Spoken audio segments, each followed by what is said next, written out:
My spider art world is actually quite an interesting story. I've always sort of been interested in insects and bugs and things like that ever since I was little. I remember when I probably was reading age, I was able to sit and read those awesome books that had all the little bugs and things in it, like ladybugs and other beetles and even spiders. I think there were spiders in there, and snails, all those really cool insects. When I discovered watercolour, I did paint the usual subjects, but then I wanted to experiment a little bit about it.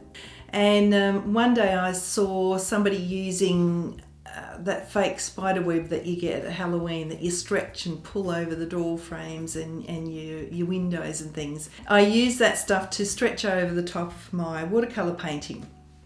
And once that was stretched over, I wet the web and put paint over the top. And when that paint was dry, I peeled it back and it had the most amazing spider webby kind of look.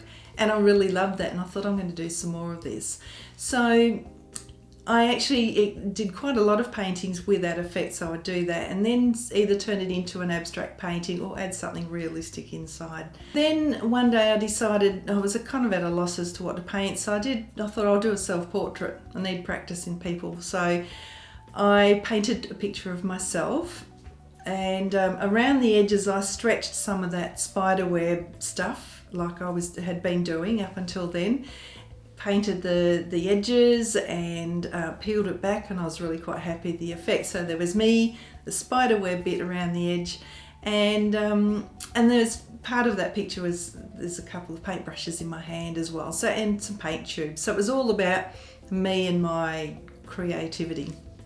I felt like it needed something else in there, so I painted a redback spider on my shoulder. Redback, Australian, kind of worked well. It's female. Females kind of like to eat the males.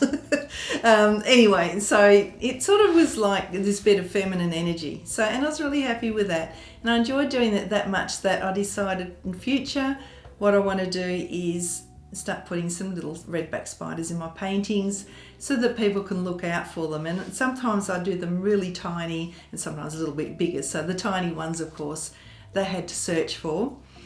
And anyway, so that was a bit of fun. People would look out for them and start to talk about them, and when they couldn't find them, they'd be going, show us, because we can't find them.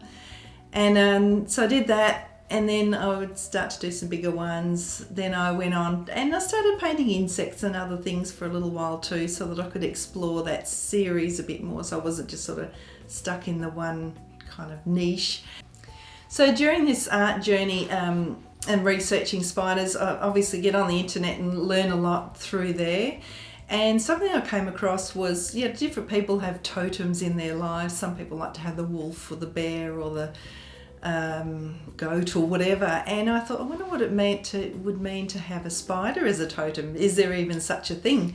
And sure enough, a spider totem represents feminine creativity. And I thought, oh my goodness, that's kind of perfect for what I'm doing, being an artist and creating my own web of art, etc.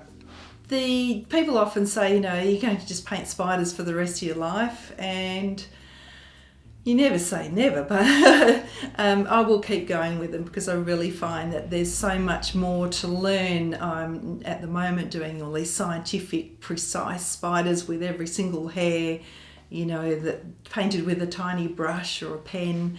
But I would like to explore abstract kind of art spiders as well. So maybe looking at the colours that they are, especially the peacock spiders, they've got amazing colours, and turning that into an abstract kind of design.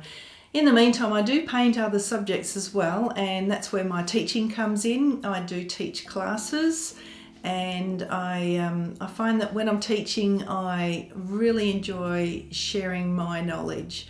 And the students that I'm teaching, they're really grateful for what I've got to tell them and to share with them. And you know what? Sometimes I actually learn from them too, because they come out with some really weird stuff sometimes. But I learn from them. And what I love too is just helping them to become their own individual artist, to find their own unique style. And I always say to them, look, I'm just your guide, and you can take from me what you need, but I want you to, try and think of something else that's yours.